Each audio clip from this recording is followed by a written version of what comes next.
શાંતિ સમિતિની મિટિંગ અને જે આયોજકો છે એ તમામ સાથે વિગતવાર મિટિંગ કરવામાં આવી.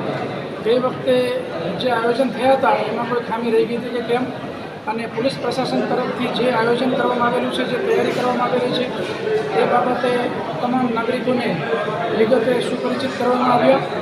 અને જે નિયમો છે, સરકારશ્રીના જે નિયમો છે પર્યાવરણને લગતા, એ સિવાય ડીજેને લગતા, ગણપતિ વિસર્જનની જે જગ્યાઓ છે એ બાબતમાં ખૂબ સારી રીતે સમજણ કરવામાં આવી.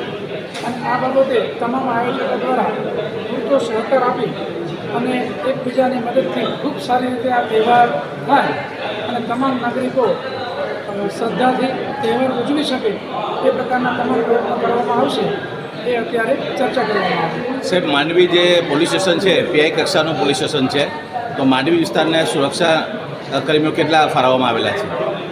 અત્યારે જે અહીંનું મહેકમ છે એ સિવાય બંદોબસ્તમાં જે એક્સ્ટ્રા જરૂરિયાત છે, કારણ કે માંડવી પોલ્યુશન ખૂબ મોટા વિસ્તારનું છે, ગણપતિ સ્થાપના પણ અહીંયા ખૂબ મોટા પ્રમાણમાં થાય છે અને ખૂબ શાંતિપૂર્ણ શહેર છે. પરંતુ જે પીઆઈ છે એમના દ્વારા જે એક્સ્ટ્રા માગણી કરવામાં આવેલી છે એ અમારી જિલ્લા પોલીસ દ્વારા એમને એક્સ્ટ્રા ફોર્સ 5 તારીખના રોજ ફાળવવામાં આવશે, જે 5 અને 6 બંને દિવસ માંડવી ખાતે રહી માંડવી પોલીસની મદદમાં રહી અને ગણેશ ઉત્સવમાં યોગ્ય બંદોબસ્ત કરશે. લટકતા હોય છે, ચોમાસાની સિઝન છે, એનાથી અકસ્માત થવાનું, ગણપતિજીની મૂર્તિ છે ખંડિત થવાના બનાવો પણ એવી સંભાવનાઓ પણ હોય છે.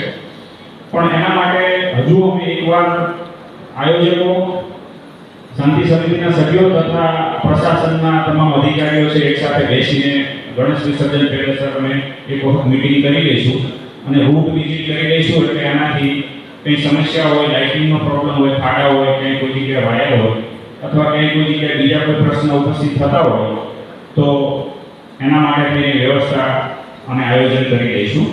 એ ઉપરાંત